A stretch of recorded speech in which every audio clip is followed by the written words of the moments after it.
ঈশার কথা ছদ্মবেশ ধারণ করে ও বাড়িতে যেতে এবার বাধ্য হলো অনির্বাণ। হ্যাঁ বন্ধুরা, ভিডিওতে লাইক দিয়ে দেখতে থাকুন। শুভ অনির্বাণকে বলতে থাকে যে দেখ অনির্বাণ হাওয়ায় ঢিল মারছে না, কিন্তু ঈশার যথেষ্ট পরিমাণে অনামিকা নামক ওই মেয়েটার উপরে সন্দেহ হয়েছে। যেদিন কিনা আমরা সেই বাড়িতে গিয়েছিলাম তখন কিন্তু মেয়েটা নাকি তোকে দেখা মাত্রই হাবভাবে বদলে গিয়েছিল। তার নিশ্চয়ই তুই বুঝতে পারছিস যে সেই মেয়েটা কোনো না কোনোভাবে অবশ্যই তোকে চেনে আগে থেকে, তার জন্যই হয়তো ও নিজেকে তোর কাছে আড়াল করার জন্য সেদিন আমাদের কারোর সামনে আসতে রাজি হয়নি। আর তার থেকেও বড় কথা যে ঈশা যেটা বলছে আমাদেরকে যে তুই যে মানুষটা খোঁজ করছিস তারও নাকি অ্যাক্সিডেন্ট হয়েছে, এবং ওরা যেখান থেকে ঘটনাস্থল থেকে মেয়েটাকে তুলে নিয়ে এসেছিলো তারও নাকি অ্যাক্সিডেন্ট হয়েছিল। এখন সেই ডেটও যদি একসাথে মিলে যায় তাহলে তো হয়েই গেল।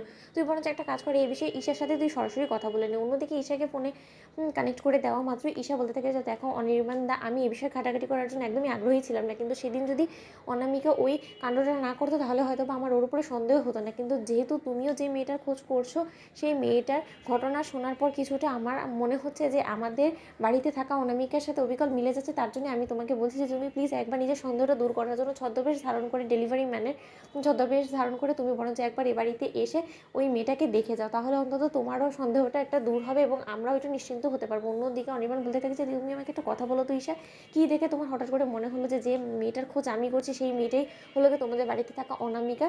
অন্যদিকে ঈশা বলতে থাকে যে দেখো আমি জানি না যে তোমার ওয়াইফের কবে অ্যাক্সিডেন্ট হয়েছে। অন্যদিকে অনির্বাণ বলতে থাকে যে শোনো, তুমি যে ডেটের কথা বলছো যেখানে ঘটনাস্থল থেকে তোমরা নাকি অনামিকা নামক সেই মেয়েটাকে রক্তাক্ত অবস্থায় তুলে এনে হসপিটালাইজ করেছিলে, ঠিক এক্স্যাক্ট সেদিন রাতের বেলায় আমার ওয়াইফেরও ঘটনাস্থলে অ্যাক্সিডেন্ট হয়েছিল। আর সেখানে নাকি পুলিশ ওর ব্লাডও উদ্ধার করতে পেরেছে এবং ওর ব্লাডেরই ডিএনএ টেস্টের স্যাম্পল অবিকল মিলে গিয়েছে ওর বাপের বাড়ির লোকেদের সাথে। তাহলে নিশ্চয়ই তুমি বুঝতে পারছো যে এখনও পর্যন্ত মৃত্যু নিশ্চিত না হওয়া সত্ত্বেও কিন্তু আমরা এখনও পর্যন্ত এটাও ভেবে নিতে পারছি না যে ও নিখোঁজ।